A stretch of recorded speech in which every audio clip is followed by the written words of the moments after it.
The city of Marcianise has ancient origins. You suppose that in this period the city of Marcianise was dominated by Longobards princes of Capua.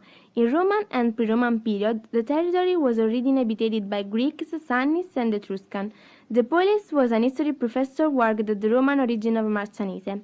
According to the Polis, the proof of this origin is the presence of a terminal stone, which still can be seen in Marcianise placed in the wall of Montessori Palace. Other scholars, like Janelli, thought Roman Marcianise never existed. The Polis led back to the name Marcianise could existence to the Temple of Mars. Janelli led back to the noble Longobard family of Marzani, from which it takes its name Marcianise. In 1500 we find, as Lord of Marcianise, Andrea de Capua, who, under his reign, exercised a feudal system from 1503 to 1506. During these 4 years, Duke of Termoli fixed the castle and the walls of this city, after long tragic events that happened. Within Novelli Palace, you can see an example of Isidra that dates back to 700. It is believed that the Isidra of Novelli Palace is a remainder of a Versura theatre, a typical feature of Italian gardens since the 18th century. For decoration, scenes are often used shaped box food hedge. The stage was also decorated with statues which indicated comedy and tragedy themes, or art comedy themes. Novelli of Marcianise was born as master school in 1913. In 1916 had a detailed section in Mondragone, and it was annexed to the Scientific High School.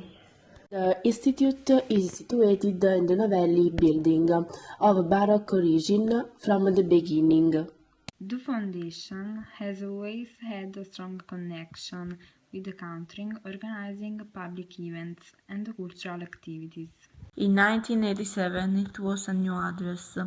In 1992 the linguistic address, in 1998 the social science high school, in 2002 modern clothing, and in 2007 the vocational social services.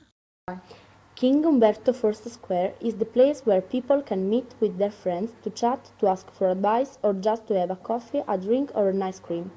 In times past, at this place, there was an ancient castle called Castrum Marcianisi. Today, Umberto IV Square is delimited by the town hall, which arose in the 19th century, composed of an expansive rectilinear structure with 2 orders of opening, a big tympanum with a colored sundial and some Corinthian columns. At the center of the square, the Dolphin Fountain arises, which was built by the Neapolitan architect Gaetano Barba. The fountain represents the caisson of all the seat, and it seems to act as a natural decor of the square. The marble arm of the town is the oldest and most significant artifact in the art story of Marcianise. The sculpture, originally situated inside the arch of the Praetoria's door, today it is placed in the middle of the Mayor's Palace, in the place of Umberto I. Saint Michele Arcangelo Church of Marcianise is the actual cathedral of the town.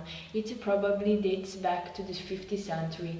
The story of this building is rather confused, and on the basis of some documentaries, the actual cathedral was built on some rest of what once was a temple dedicated to Mars.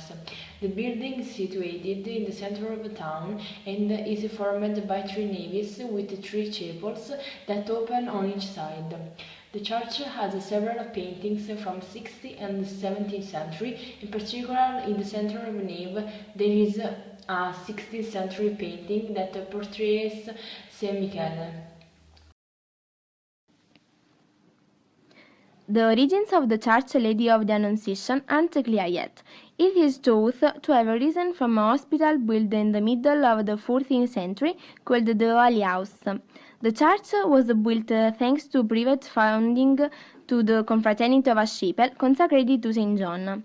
A 5-arched portico decorates the facade of the church, and on its right side there is an 18th century building, while on its left side we find the ancient hospital. Across from the church there is Charity Square. At first it was delimited by a wall, which was replaced by a railing, now in ruins. The square is enriched by a sculpture of Charity by Onofre Buccini. Finally, on the right, we can see a nice bell tower made of tuff and which has a square base. The inside of the church is decorated with golden plaster and it conserves several important works of art.